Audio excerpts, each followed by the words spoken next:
a torcida hoje é mais parecida com a torcida dos anos 90 que a dos anos 40. A torcida dos anos 90, o que era corneta com Tele? Putz. Era, Arnaldo? Era pra caramba. Claro que era. Nossa. Queriam a cabeça dele mesmo? Claro, perdeu o primeiro título pro Corinthians. Não, e tipo... Mesmo depois de ganhar o Brasileiro em 91... mesmo depois dos mundiais, o time do São Paulo, às vezes, tinha umas derrotas inexplicáveis, assim, que tipo...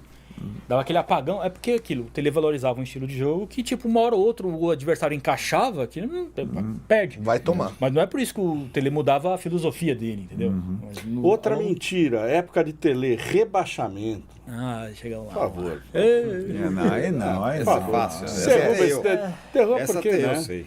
Mas fala. Não, mas essa é fácil. Até os rivais já aceitaram. É que eu não essa aí. quero comprar briga justamente com o próprio núcleo do jornalismo que defende isso até hoje, porque são profissionais, Certo. enfim, tem a sua visão, mas... gente... Capciosa. Tem uma ou duas pessoas só Uma ou que duas defendem isso até pessoas. hoje, Tá. porque são aqueles que escreveu uma matéria na Folha de São Paulo, a A posteriori, tipo, depois do É o regulamento. autor da matéria.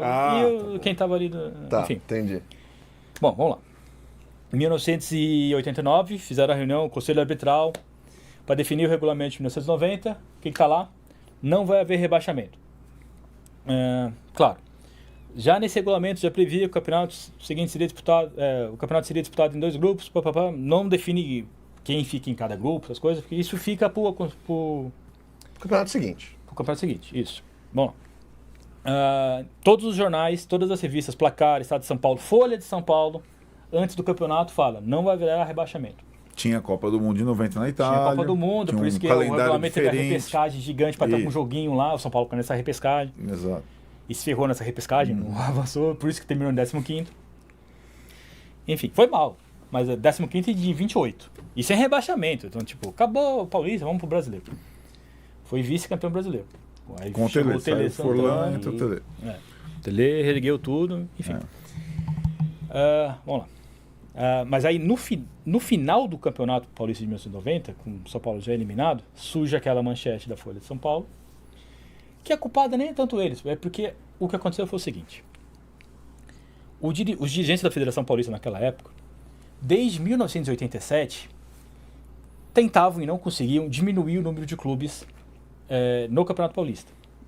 Eles queriam diminuir para fazer um campeonato melhor, mas ao mesmo tempo não conseguiam e nem podiam, porque menos clubes teriam menos votos, e fazer isso é tipo perder a eleição. Sim.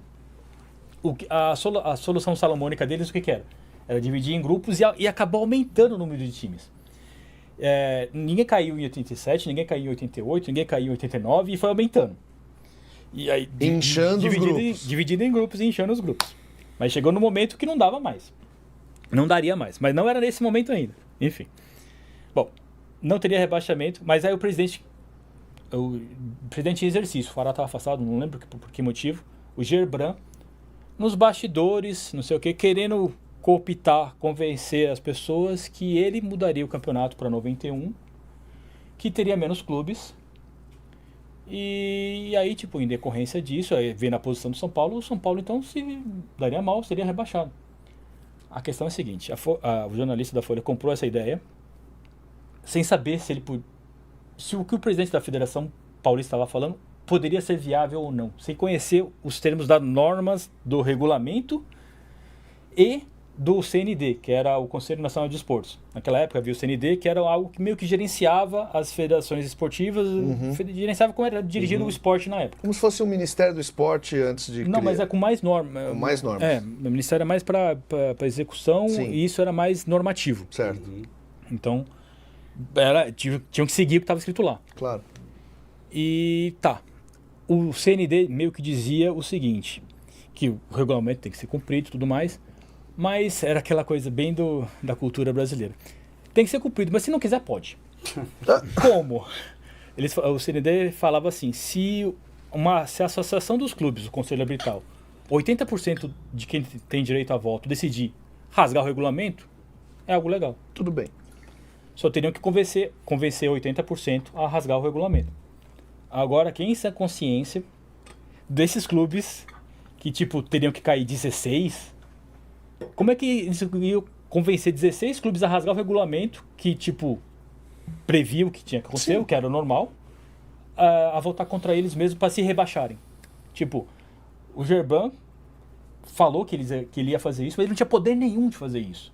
Porque na época, a Federação Paulista somente formulava a tabela, oferecia opções de tabela. O poder dela era esse, mais nada. Quem definia como é que seria o regulamento, como é que seria o campeonato, eram os clubes, era o Conselho Arbitral. Os clubes se juntavam na mesa lá e falavam, não, eu quero turno e retorno, eu quero... E votavam lá e era isso. Entendeu? A Federação Paulista só oferecia Era só era um cartório, praticamente. Era um cartório. Eles não tinham poder nenhum. E o jornalista comprou essa ideia. Foi isso. Aí depois, dia seguinte... E aí vira aquela onda, aí fazem reportagem com São Paulo depois em 91 jogando os primeiros jogos paulistas em 91, torcida vazia. A partir do momento que você surge as coisas que as pessoas mais adoram são teorias da conspiração por causa disso. A partir do momento que surge essas coisas, a coisa anda.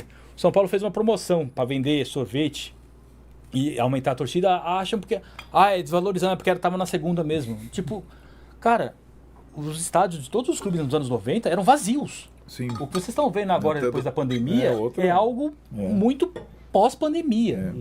Não era todo clube que tinha público casa cheia, não. Não, a gente tava vendo jogo com menos de 1.000 pessoas. Com quem que foi? Com o Casal. Com o Casagrande. O Casal que teve aqui semana passada. 600 pessoas. Nos anos 80, a gente teve um boom de grandes públicos nos grandes jogos.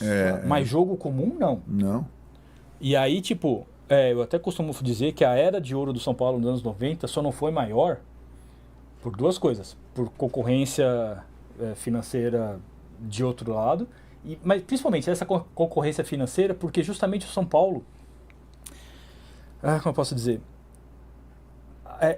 foi tão vencedor que ficou difícil arcar com os custos desses vencedores. O São Paulo tinha que vender jogador. Sim. Porque não conseguia bancar esses jogadores. As propostas... Eles se valorizavam de forma tão O salário grande. deles ficava astronômico, eles queriam ganhar mais dinheiro, no mérito deles. E o público não acompanhava. E a principal fonte de receita da época não era TV, era bilheteria. Né? Sim. E aí não acompanhava porque não é porque tinha pouca torcida. Era todo o contexto da época, era desde o plano cruzado o dinheiro não valia nada. Sim. Ainda veio o Collor em 92 confiscando a poupança. Todos os clubes não tinham público. Bilheteria não dava. Se fosse uma época do Real enfim. Com aquele time lá. Enfim. Exato. Porque era mais fácil São Paulo.